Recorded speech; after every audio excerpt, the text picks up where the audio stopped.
Le royaume des cieux est assailli avec violence, mais seuls les violents, hommes et femmes de Dieu, s'emparent de ce royaume et en jouissent dans leur vie. Pas les craintifs, pas les timides, pas les faibles, pas les peureux, pas les négatifs, pas les gens qui redoutent les ennuis,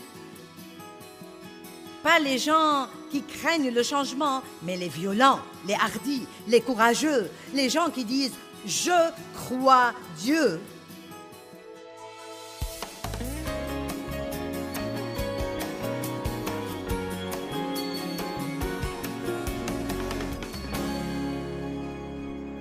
La crainte de ce que les choses ne changent jamais, le mensonge de jamais.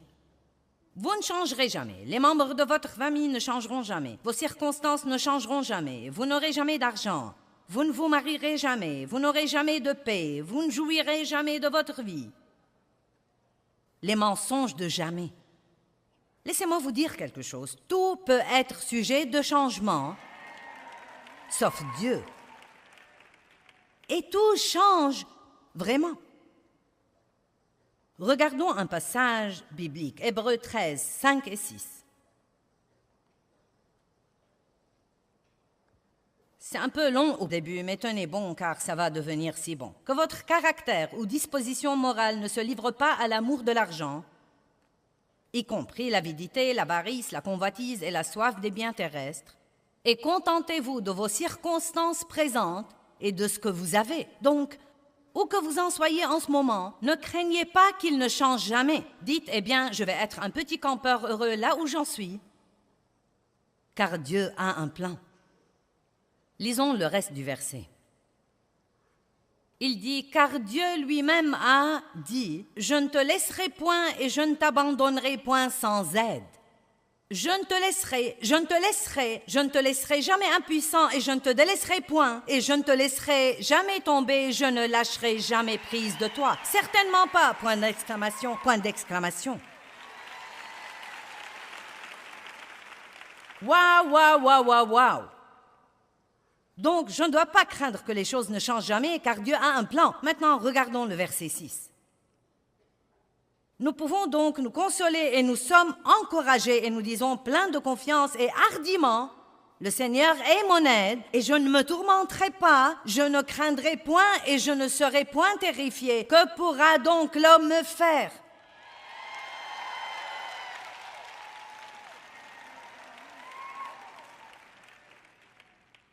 Il a dit, nous disons.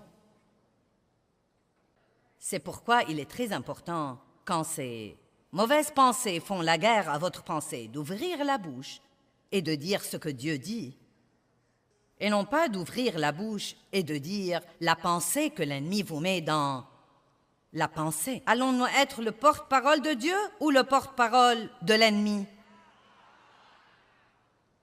Est-ce que vous avez une idée sur l'importance de savoir ce genre de choses? Avez-vous une idée? Il suffit d'aller écouter les gens autour de vous et vous direz, ce n'est pas étonnant que votre vie soit un gâchis. Nous devons apprendre l'importance et la valeur des paroles et comprendre que la mort et la vie sont au pouvoir de la langue. La parole de Dieu est une épée contre l'ennemi. Prenez votre épée et utilisez-la.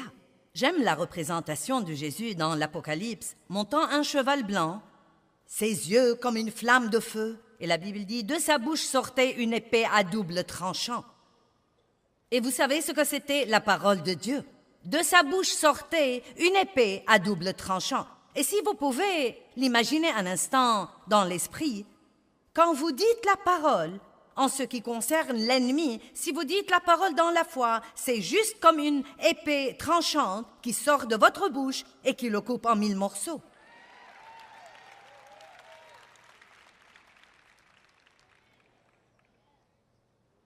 C'est pour moi une des choses les plus précieuses que j'enseigne aux gens. Ça ne suffit pas de connaître la parole. Vous devez apprendre à dire la parole. Quand le diable dit « rien ne changera », dites « Dieu a un plan ». Ça changera. Ensuite, il y a des gens qui craignent que rien ne change jamais et des gens qui craignent le changement. Mais le changement est certain. Très peu de choses dans la vie sont pour toujours. Le savez-vous? Nos corps changent. Quelqu'un comprend déjà ça?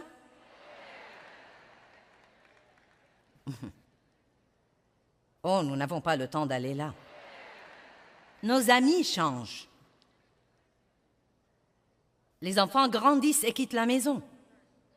Les compagnies font faillite. Les quartiers se détériorent. Nous changeons d'avis. Nous changeons nos engagements. Nous changeons de position sur les choses.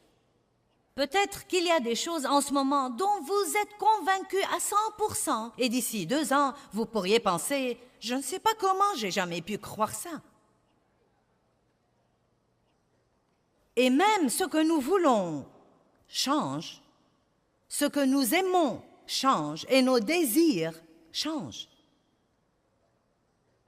Mais quand quelque chose change dans nos vies, même si c'est quelque chose que nous ne voulons pas changer, et qui change de toute façon, la meilleure chose que nous puissions faire, c'est de changer d'avis et de nous rattraper sur ce plan. Il n'y a rien de pire que d'avoir son esprit dans le passé et son corps ici quelque part dans l'avenir.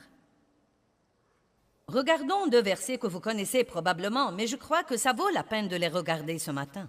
Ésaïe 43, 18 et 19. Ne vous souvenez pas sérieusement des choses précédentes et ne considérez pas les choses anciennes. Voici, je fais une chose nouvelle. Maintenant, elle va germer. Vous ne l'apercevrez-vous pas, vous ne la connaîtrez pas, vous n'en tiendrez pas compte. Oui, je mettrai même un chemin dans le désert et des rivières dans le lieu désolé. Vous ne devez pas craindre le changement. Donnez-vous un peu de temps pour vous y habituer. Qui est en plein milieu de changement en ce moment? Eh bien, certains d'entre vous n'aiment pas ça. Eh bien, ça ne va pas empêcher le changement. Vous feriez donc aussi bien d'avoir une nouvelle mentalité. Dieu, je vais apprendre à aimer cette nouvelle chose, même plus que je n'ai aimé l'ancienne. Et je crois qu'elle sera meilleure que la chose dont je me défais. Maintenant, une des raisons pour lesquelles nous nous sentons parfois déchirés pendant les temps de changement est qu'une partie de nous veut une chose nouvelle et que l'autre partie de nous est toujours accro à l'ancienne, car nous avons des liens d'âme avec les choses. Quand j'ai quitté mon travail à l'église où j'ai travaillé pendant 5 ans, je savais que je devais partir. Je savais que Dieu m'appelait à commencer à faire les choses que je fais maintenant. Mais je peux honnêtement vous dire que j'avais tellement de liens d'âme avec les gens là et l'endroit et les relations que j'avais nouées et le confort du salaire régulier que ça m'a fait de la peine et que j'ai été embrouillée pendant 3 ans après avoir quitté parce que j'étais seule sur la route maintenant. Je me sentais seule parce que je n'avais pas avec moi toutes ces personnes que j'avais. Les gens disent toujours, je parie que c'est tellement amusant de voyager. Oh, fichez-moi la paix. Donc, j'étais toute seule sur mon chemin.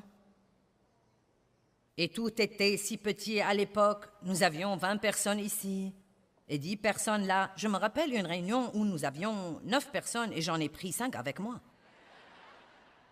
Et il n'y avait pas de marathon.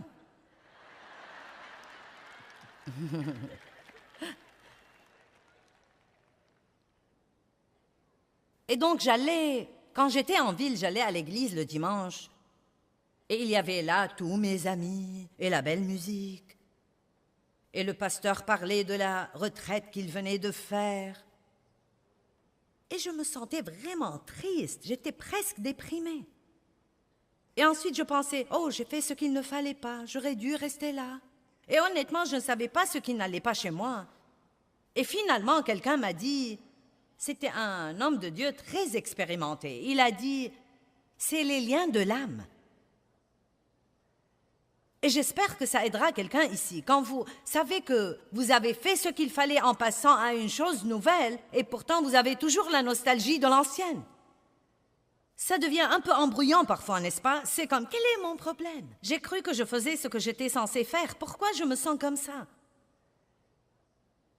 Car vous devez toujours donner à votre âme quelque temps pour rattraper votre esprit. Amen.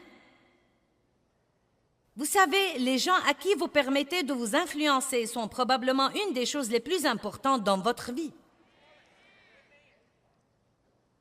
Eh bien, je ne veux pas les blesser. Et je ne veux pas être seule.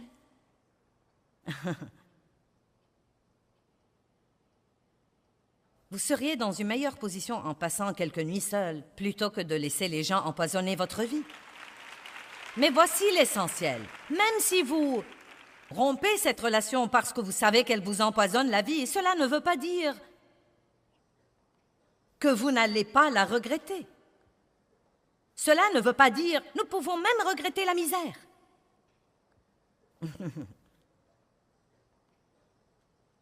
Je m'adresse à certaines personnes, n'est-ce pas? Vous savez, plutôt que de vous asseoir à la table de déjeuner avec tous vos, vous savez, amis au travail, et être comme une décharge pour tous leurs commentaires négatifs et plaisanteries cochonnes et grossièretés et tout ce qu'ils veulent déverser sur vous. Pourquoi ne pas utiliser ce temps pour déjeuner, puis sortir faire une longue promenade agréable et parler à Dieu? Eh bien, je pourrais rater quelque chose. C'est probablement quelque chose que vous devez rater de toute façon. Allez.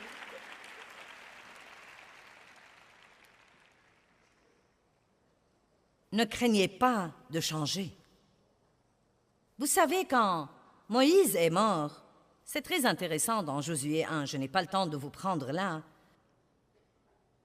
Dieu est allé à Josué et lui a dit une chose vraiment étonnante, Moïse est mort. Je suis tout à fait sûre que Josué le savait. D'autant plus qu'ils ont déjà été dans un temps de deuil pour Moïse. Mais quand Dieu a dit Moïse est mort, il disait beaucoup plus que ça. Il disait, il est temps que les choses changent. Tu vas prendre une nouvelle responsabilité. Les choses ne vont plus être comme elles étaient. Il n'est plus tombé de manne par après. Il était temps que le peuple grandisse. Et peut-être qu'il y a des choses dans votre vie qui sont mortes depuis longtemps, mais vous les traînez toujours avec vous. Et ce que vous devez faire, c'est de lâcher l'ancien pour que vous puissiez complètement prendre le nouveau. Vous devriez me voir quand j'essaye de prêcher aux gens et je commence même à dire « Et si vous n'obtenez pas ce que vous voulez ?» Je n'ai jamais eu les applaudissements de toute la salle quand je disais ça.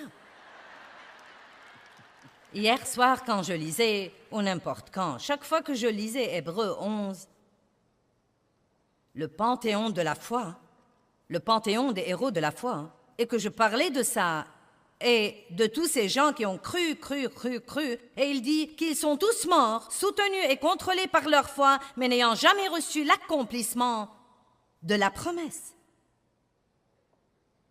Non, mais elle était juste là-dedans comme elle est en ce moment.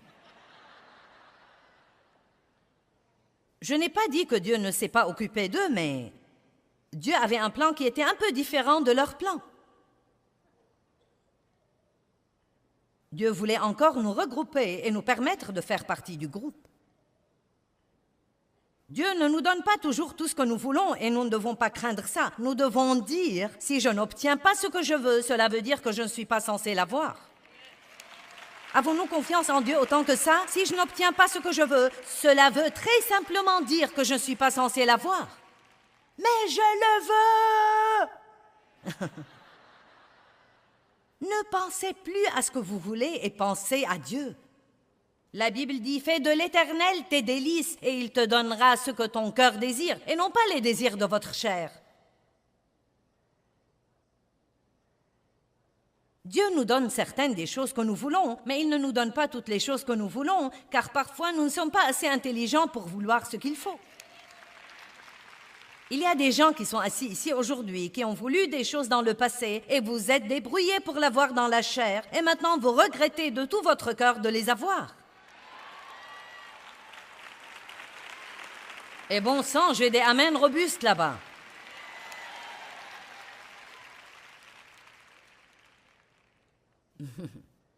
Donc, espérez en Dieu. Dieu, je ne veux pas ça si tu ne veux pas que je l'ai. Ne craignez pas de ne pas avoir ce que vous voulez.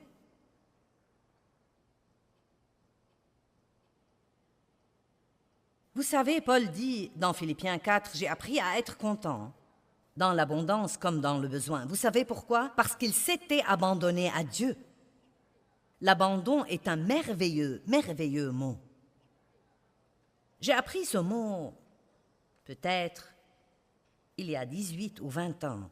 Combien c'est important de s'abandonner totalement à Dieu. Et cela veut dire que vous dites, Dieu, je crois que je vis en ce moment, que je suis dans ta volonté parfaite et que tout ce qui arrive dans ma vie va travailler pour mon bien. D'une façon ou d'une autre, ça va se conformer à ton plan. Et non pas, j'ai horreur de ça.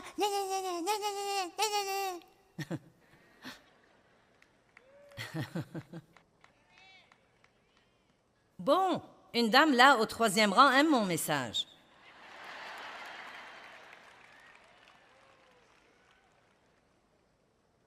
Eh bien, je n'arrive pas à croire que tout ce qui se passe dans ma vie soit de Dieu. Je n'ai pas dit que tout ce qui se passe est quelque chose que Dieu fait exprès dans notre vie, mais écoutez-moi, je vais vous dire une chose. S'il ne l'enlève pas quand nous voulons qu'il l'enlève, c'est qu'il a l'intention de l'utiliser pour un but plus important.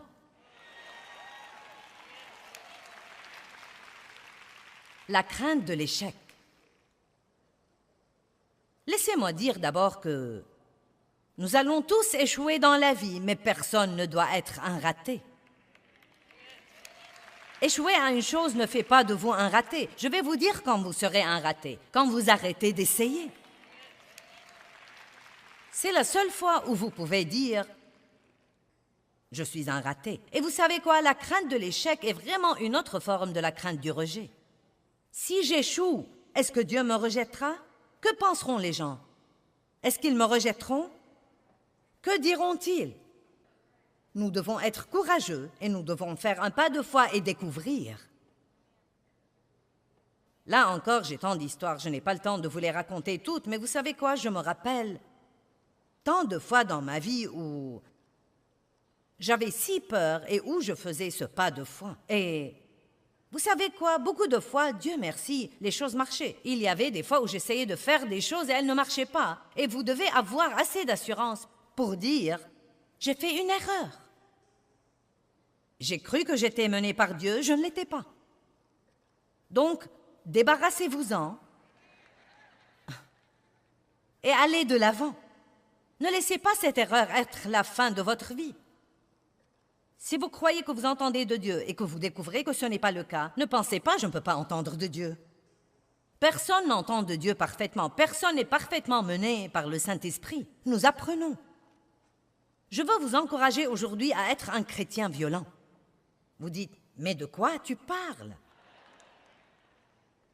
Regardons Matthieu 11, 12. Courageux, violent. Depuis les jours de Jean le Baptiste jusqu'à présent, le royaume des cieux est assailli avec violence.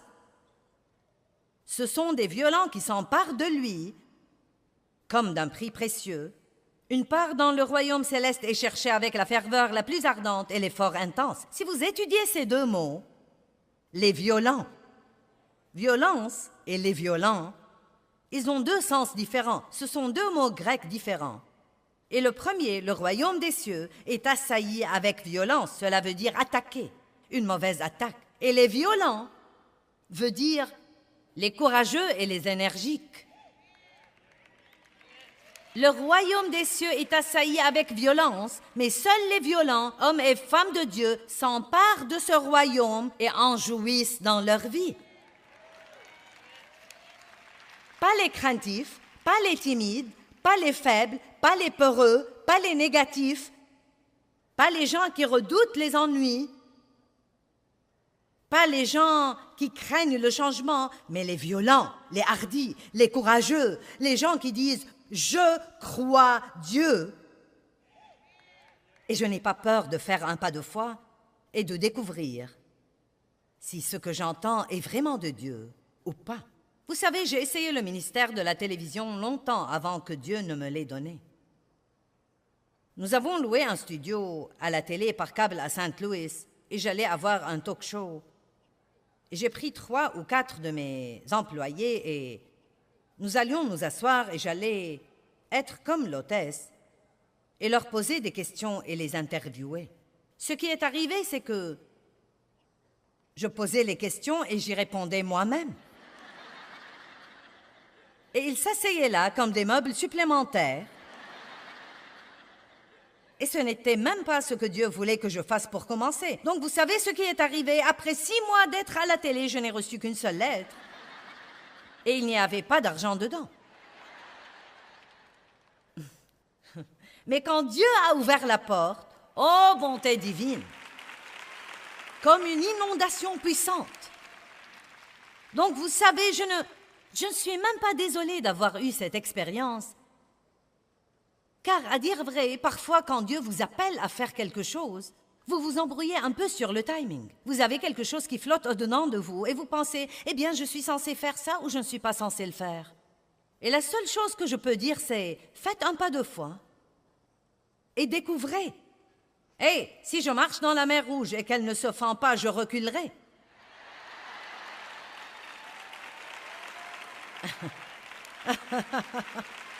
Ce n'est pas trop difficile à comprendre. Le pire que vous puissiez avoir est un orteil humide. Mais ne restez pas là à regarder la mer Rouge toute votre vie et à dire « j'ai peur de découvrir si tu vas te fendre ». Eh bien, j'ai essayé de fendre la mer Rouge en allant à la télévision et j'étais en avance sur le timing de Dieu. Mais quand il l'a fendue, allez!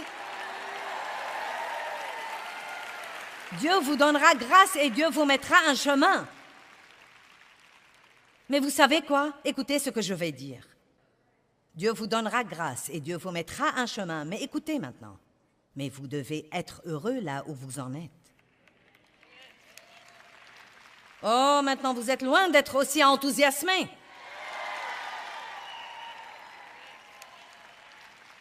Oh, vous êtes si marrant. J'ai dit, Dieu vous mettra un chemin et Dieu vous donnera grâce et tout le monde dit, ouais! Mais vous devez être heureux là où vous en êtes.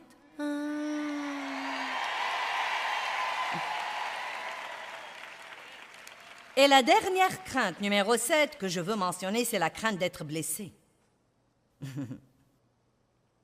La crainte d'être exploité.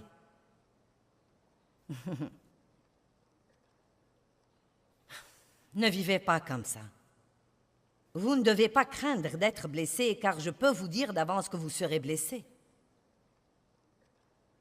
Ne laissez pas ce genre de crainte vous contrôler. Les gens me marcheront sur les pieds. Personne ne m'appréciera. Tout le monde va m'oublier. Je serai blessé. Les gens profiteront de moi. Ne vivez pas comme ça. Dites, Dieu, je me fierai à toi. Comme quoi, si je m'humilie sous ta main puissante, je me fierai à toi, Dieu. Comme quoi, si j'arrête d'essayer de m'occuper de moi, tu t'occuperas toi-même de moi. Si j'arrête d'essayer de me protéger, Dieu, je crois que tu me protégeras. Et pas seulement ça, j'ai compris il y a longtemps. Oui, si je vais traiter avec les gens, je serai blessé parfois. Mais vous savez quoi, le guérisseur vit en nous. Dès que nous sommes blessés, nous pouvons aller à lui et dire, Dieu, je m'attends à ce que tu guérisses cette blessure, mais je refuse de vivre dans la crainte. Laissez-moi clôturer avec 1 Pierre 5, 6 et 7. Je veux que nous le regardions. Et c'est mon commentaire final pour vous aujourd'hui. Humiliez-vous donc sous la main puissante de Dieu, afin qu'il vous élève au temps convenable. et déchargez-vous de tous vos soucis, toutes vos angoisses, toutes vos inquiétudes, toutes vos préoccupations, une fois pour toutes, sur lui, car lui-même vous aime affectueusement et prend soin de vous attentivement. Arrêtez d'essayer de vous occuper de vous-même et laissez Dieu être Dieu. Amen. Je veux que l'enseignement d'aujourd'hui vous donne une meilleure compréhension, comme quoi nous recevons toutes les bonnes choses que Dieu nous réserve par la foi, mais que nous pouvons aussi recevoir les mauvaises choses que l'ennemi nous réserve par la crainte. Nous devons donc faire confiance à Dieu et cela nous aidera à résister à la crainte. Vous savez, Dieu vous aime et il ne veut pas que vous soyez tourmentés par la crainte ou quoi que ce soit. Il ne veut pas non plus que la crainte vous éloigne de votre destinée.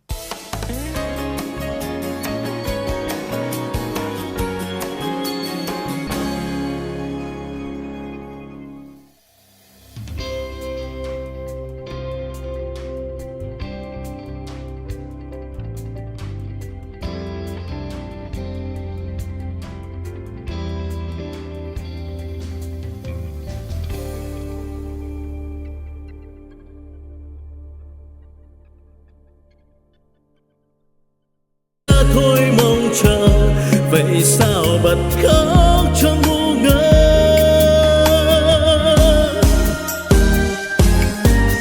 Vẫn thế đây bao lâu nay em không hay chỉ một mình anh ngồi khóc. Nước mắt đây riêng nơi đây em không hay sự thật là anh nhớ em. Người giờ đã xa lời hẹn ước đâu rồi, nước mắt đây rơi biết bao lâu thì khô. Vẫn thế đây bao đêm say em không hay từng giọt buồn sao mặn đắng. Nhưng lúc ấy anh loay hoay trong cơn say lại nhầm rằng em ở đây. Người giờ đổi thay tình mình vẫn đong đầy. Thế mới biết anh vẫn yêu em thì sao tìm quên chốn xưa ngày ta quen.